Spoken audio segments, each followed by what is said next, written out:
Under this new ownership, the Mountain Dew recipe was reworked to include either Tri-City Lemonade Cheers. or Tang, depending who you ask. And it re-emerged on the market in 1961. Imagine if I cracked my camera doing that. That'd be cool. Though, and in 1964, the Pepsi-Cola company bought the entire corporation outright, making Mountain Dew a sub-brand of Pepsi forevermore. Oh, there we are. Yeah. When PepsiCo acquired Mountain Dew, the Beverly Hillbillies TV show was still at the peak of its popularity.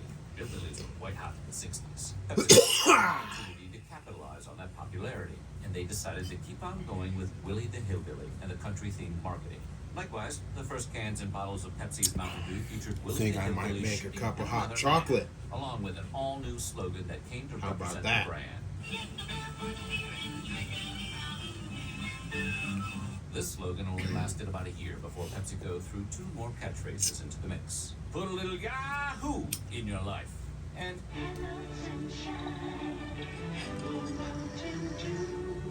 both carried the brand into the 1970s. In 1974, though, PepsiCo changed the Mountain Dew recipe once again, adding in orange flavoring, and at last giving it its infamous neon green hue, the color of a Ninja Turtles protest. They then moved Mountain Dew away from its hillbilly vibe and began to feature a wider array of outdoorsy lifestyles. At first, the strategy primarily focused on water sports. In one ad, a bunch of youths swim and jump off waterfalls. In another, a different group rides horseback through a creek bed. So they still hadn't moved that far from their country roots. Mountain Dew continued with this strategy into the 1980s, but they slowly started adding in all sorts of other more extreme sports as the decade wore on.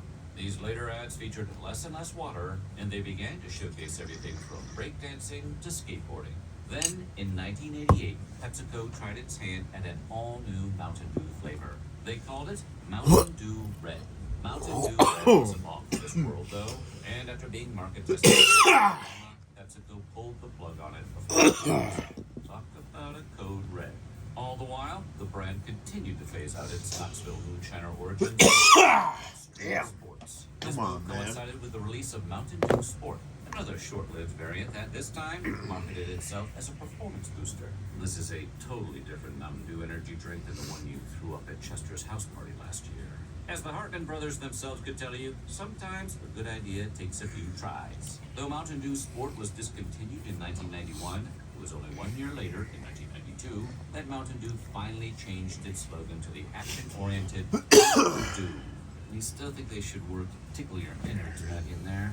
In 1995, Mountain Dew then became one of 7 sponsors to support the first ever X Games. From that point forward, the brand would forever be associated with high-octane daredevils on skateboards, BMX bikes, and this extreme image began to attract a very different demographic than two country brothers Cool looking for stuff. mixed with the bourbon would have ever expected. In 2001, PepsiCo decided to give the Red Mountain Dew idea another shot. They almost named this new version Wild Cherry Mountain Dew, but they ultimately landed on Code Red instead.